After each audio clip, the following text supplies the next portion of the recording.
저번 시간에는 법인 사업자의 세금 1년에 신고하는 세금의 종류에 대해서 말씀드렸고요. 이번에는 법인 사업자가 개인 사업자하고 다른 점 몇 가지 더 말씀드리겠습니다. 전자세금계산서 제도가 2011년부터 의무로 법인은 먼저 시작됐고요.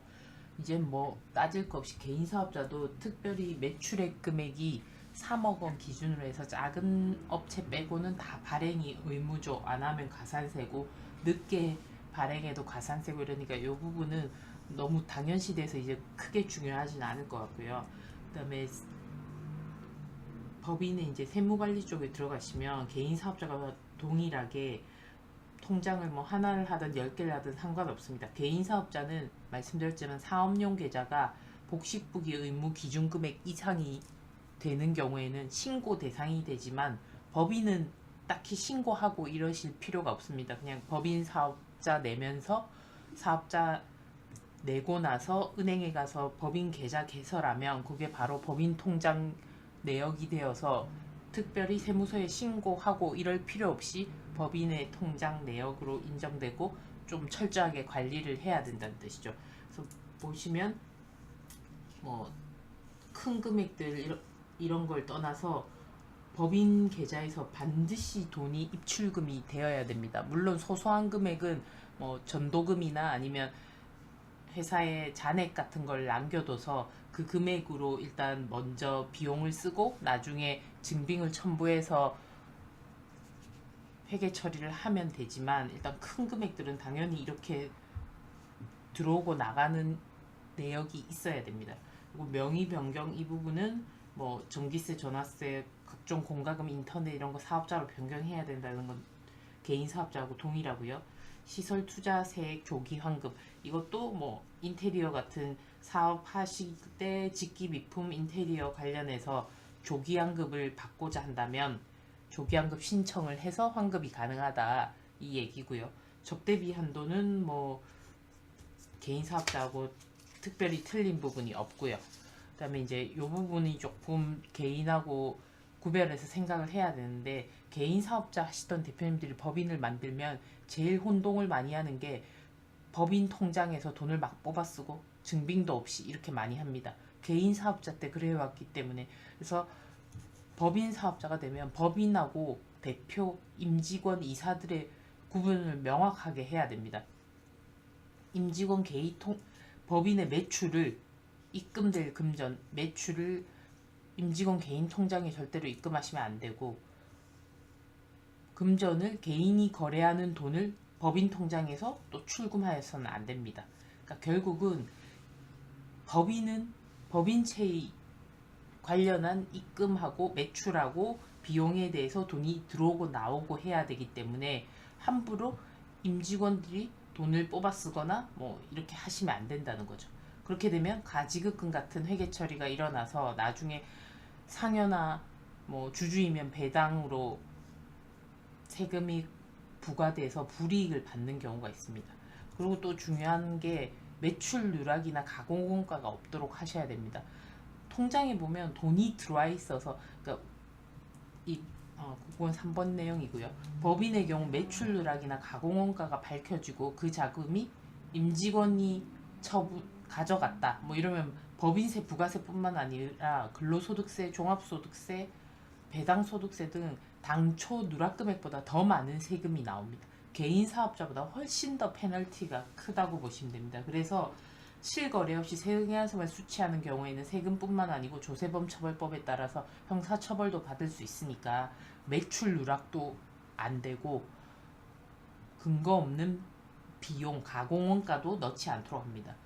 그리고 아까 여기서 증빙 없이 비용 막 뽑아 쓰는 이런 게 가지급금 처리되니까 주의하라고 말씀드렸는데, 반대 개념인 가수금도 주의하셔야 됩니다.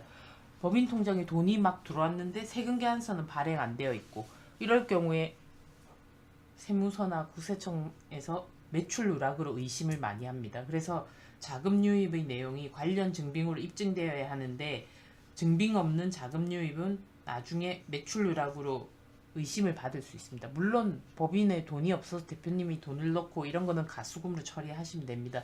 그렇지만 다 법인 이름으로 입금되거나 다른 사람 이름으로 계속 입금되는 거는 주의를 하셔야 됩니다. 그리고 영수증 관리를 철저히 해서 우리가 말하는 법적 증빙, 세금계산서, 계산서, 신용카드 매출전표, 사업자용 현금 영수증 이런 거는 건당 3만 원 초과하는 것에 대해서는 이런 적격 증빙을 받으셔야 되고, 아닌 경우에는 2% 가산세가 부과된다는 거 기억하시고요. 이 중에 접대비는 3만 원 기준이 아니고 만 원 기준, 경조사금은 20만 원 기준이라는 거 아시고 반드시 법인카드나 세금계산서로 받으셔야 됩니다. 만 원 초과하는 거에 대해서는. 그다음에 이거는 뭐 개인이든 법인이든 똑같은 내용인데요.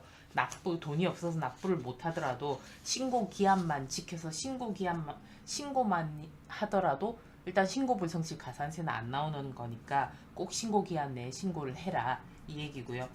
또 중요한 부분이 법인은 유한 책임이라고 했죠. 그래서 법인의 대표가 주주인 경우도 있고 뭐 주주가 아닌 경우도 있습니다. 근데 대부분 소규모 사업자들은 100% 대표님이 주주이거나 아니면 가족들하고 같이 해서 또는 뭐 제3자가 끼더라도 대표가 주식을 가지고 있는 주주가 대부분입니다.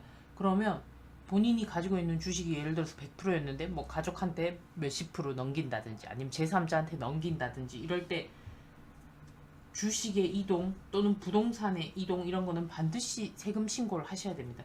특히 이 주식은 대부분 우리가 비상장 회사를 기장을 하지 않습니까? 그래서 비상장 회사의 주식의 이전은 증권거래세 신고를 하셔야 되고요.